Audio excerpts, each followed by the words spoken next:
आदरणीय अध्यक्ष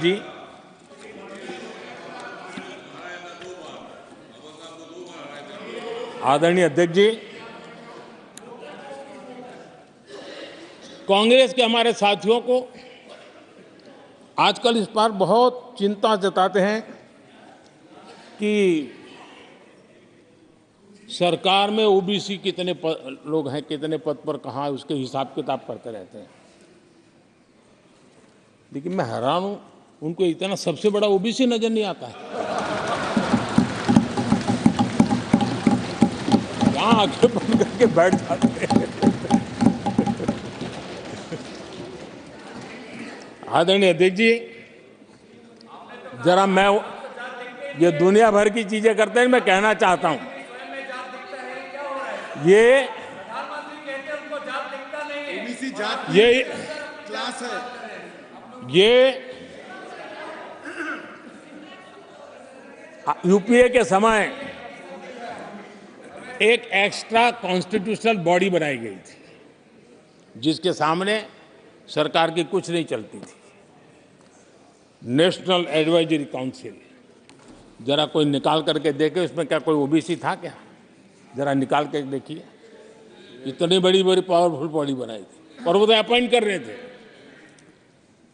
आदरणीय अध्यक्ष जी,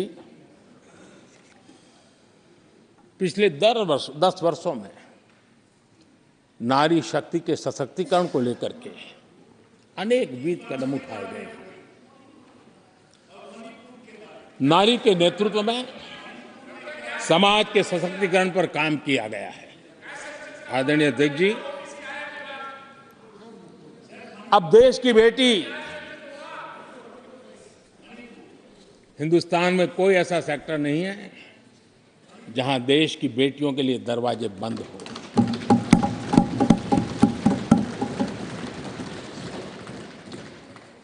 आज हमारे देश की बेटियां फाइटर जेट भी उड़ा रही हैं और हमारे देश की सीमाओं को भी सुरक्षित रख रही है। आदरणीय अध्यक्ष महोदय, ग्रामीण व्यवस्था, अर्थव्यवस्था हमारी, women self help group 10 crore बहनें जुड़ी हैं और आर्थिक गतिविधि करती हैं और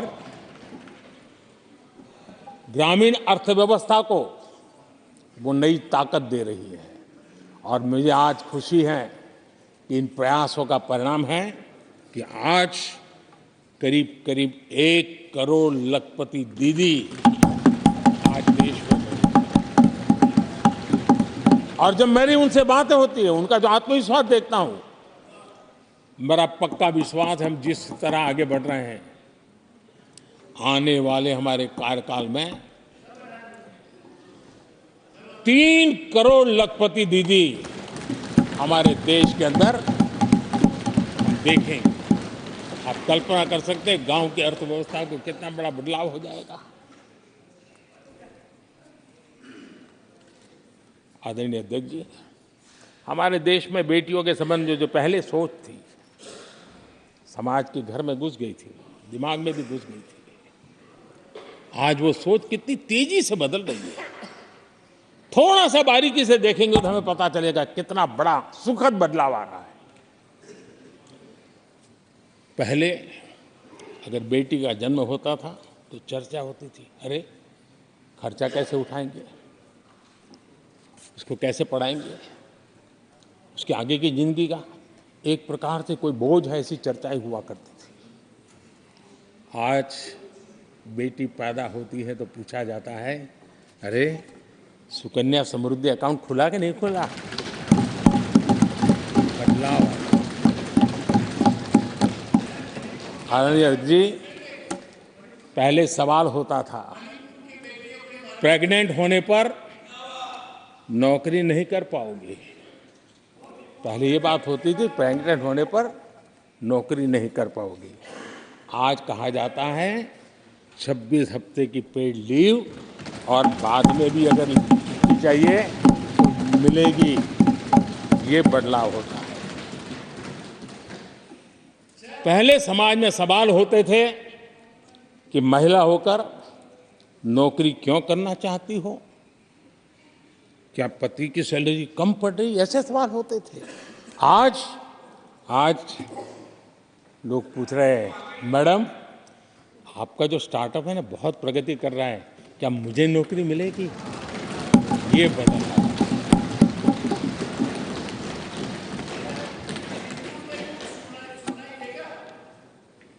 आदरणीय अध्यक्ष जी, एक समय था जब सवाल पूछा जाता था कि बेटी की उम्र बढ़ रही है, शादी कब करोगे?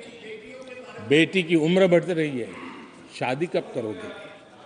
आज पूछा जाता है, बेटी पर्सनल और प्रोफेशनल दोनों कामों को संतुलित कितना बढ़िया करती हो, कैसे करती हो?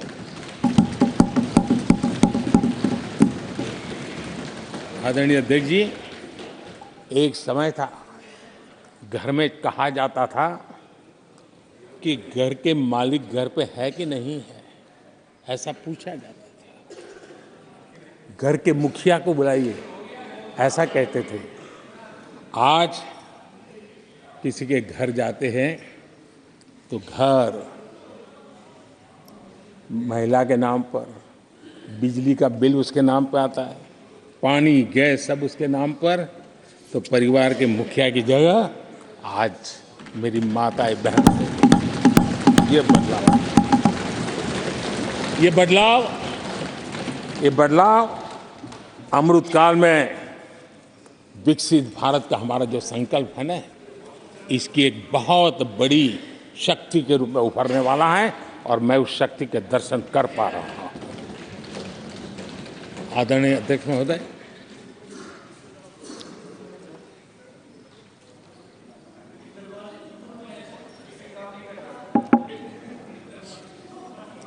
किसानों के लिए आंसू बहाने की आदत मैंने बहुत देखी है।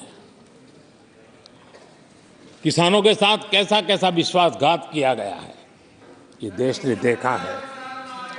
कांग्रेस के समय कृषि के लिए कुल वार्षिक बजट होता था 25,000 करोड़ रुपया। आदरणीय अध्यक्ष जी, हमारी सरकार का बजट है 1.25 लाख करोड़ रुपया। आदरणीय अध्यक्ष जी, कांग्रेस ने अपने 10 साल के कार्यकाल में 7 लाख करोड़ रुपया का धान और गेहूं किसानों से खरीदा था। हमने 10 वर्ष में करीब 18 लाख करोड़ का धान गेहूं। कांग्रेस सरकार ने दलहन और तिलहन की खरीदी नाम मात्र कभी कहीं की हो तो की हो। हमने 1.25 लाख करोड़ रुपए से भी अधिक का दलहन और तिलहन खरीद किया है।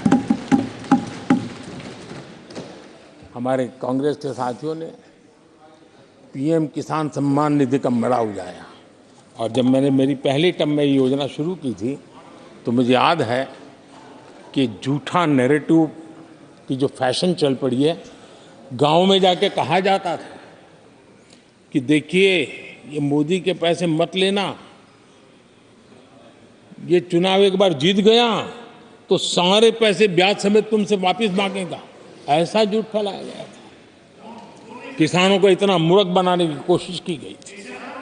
आदरणीय अध्यक्ष जी, पीएम किसान सम्मान निधि 2,80,000 करोड़ रुपए हमने भेजे। पीएम फसल बीमा योजना 30,000 रुपया का प्रीमियम और उसके सामने 1.5 लाख करोड़ रुपया मेरे किसान भाई बहनों को दिया। कांग्रेस ने अपने शासनकाल में कभी भी मछुआरे पशुपालक की तो नामो निशान नहीं था उनके काम में। पहली बार इस देश में मछुआरों के लिए अलग मंत्रालय बना, पशुपालन के लिए अलग मंत्रालय बना। पहली बार पशुपालक को, मछुआरों को किसान क्रेडिट कार्ड दिया गया ताकि कम ब्याज से उसको बैंक से पैसा मिल सके, वो अपना कारोबार बढ़ा सके। किसान और मछुआरों की चिंता सिर्फ जानवरों की नहीं होती है, जिंदगी का एक महत्वपूर्ण हिस्सा है। आर्थिक चक्र को चलाने में इन पशुओं की भी बहुत बड़ी भूमिका होती है। हमने फुट एंड माउथ डिसीज उससे हमारे पशुओं को बचाने के लिए 50 करोड़ से ज्यादा टीके लगाए हैं। पहले कभी सोचा नहीं।